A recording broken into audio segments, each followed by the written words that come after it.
তারপরে না আরো কিছু কয়টা টাকা আমি এখন তুমি শোনো আর 20 টাকা বাড়াই না 20 টাকা না আমি কত করে দেখেন শোনো শোনো 20 টাকা বাড়াই দিলে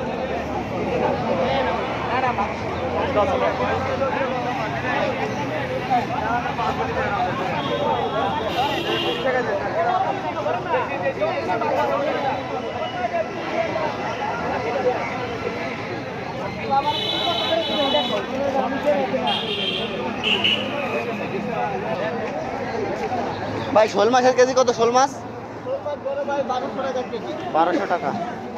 নিলে বড় ভাই একবারে 1100 টাকা রাখা যাবে। দুটা মাঝে 2 কেজি আছে। এখনো ভাই কালকে 220 আজকে